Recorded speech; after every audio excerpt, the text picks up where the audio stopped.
At higher levels of play, wise grenade usage becomes increasingly important. How many times have you asked for a flash from your teammate and it doesn't blind anyone? Of course, this may be due to poor timing or poor placement, but a well-timed, well-placed flashbang can decisively win a round against an unaware team. In professional play, we consistently witness players smoke or Molotov off a choke point just as the opposition was rearing to push the site. This got me thinking, do teams have tendencies to push and find kills at certain points in time? The answer could have implications on when it is best to use utility on the CT side. To discover this, I programmatically analyzed every SK/Luminosity cache match I could.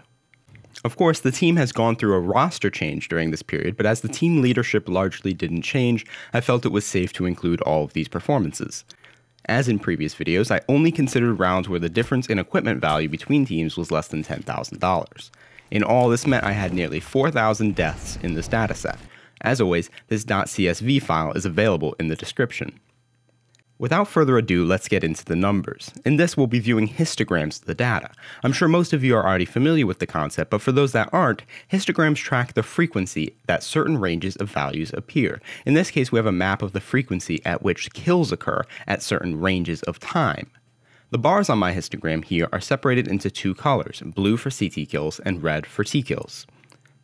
For starters, let's consider kills before the bomb was planted and SK was on the T side. This can be valuable in determining when SK is likely to look for picks or line up and execute. We can see here that the histogram has increments of 10 seconds.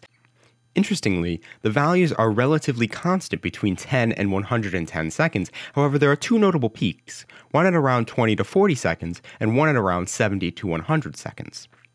This is an important pattern to recognize, and it will be repeated in almost all following histograms. Now, let's examine kills before the bomb was planted, but where SK was on the CT side. In this way, we're getting a glimpse of how the rounds generally unfold when against SK's defense. You can see that the same bimodal pattern exists, meaning the histogram has two peaks. In this case, however, they are a bit less defined. It's also interesting to note that the kills are about evenly split between the T and CT sides among every time period. Now that we've looked at pre-plant distributions, let's move on to the post-plant of SK's T side. Of course, this shows the lapse in time from the start of the round, not from the plant. That is definitely an idea I will be exploring in a future video. The most visually apparent observation is that the bars are significantly smaller. This makes sense, as most kills in a given match occur before the bomb is planted. Interestingly, however, the same bimodal pattern exists with the values shifted to the right.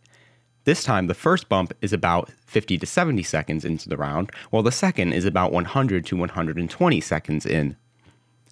Now, among teams playing a post-plant scenario against SK, very similar data appears. A minor difference does appear in the first bump, as it is defined at 60 to 90 seconds instead of 50 to 70.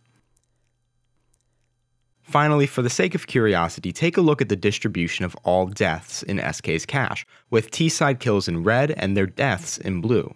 Once again, two peaks appear, this time at 20 to 40 seconds and 60 to 90 seconds.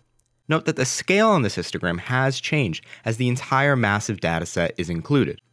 So while this conclusion may not be as strong as I expected, it seems action on cache for every scenario is lightly concentrated at two different periods of time. These small spikes in the histogram may be due to teams wanting consciously or subconsciously to execute at a particular predictable time. Consider the amount of times where a teammate called for an execute at exactly 1 minute 30 seconds on Mirage. Not exactly random, is it? Teams may want to consider this data in weighing when to spend their utility on the CT side. Just think of the times where the outcome of a match was decided by a single grenade.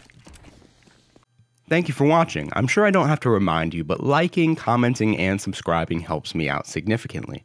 Also, I'd like to note that I've been using my background as a web developer to create a website for this channel at csgology.com, which is coming soon.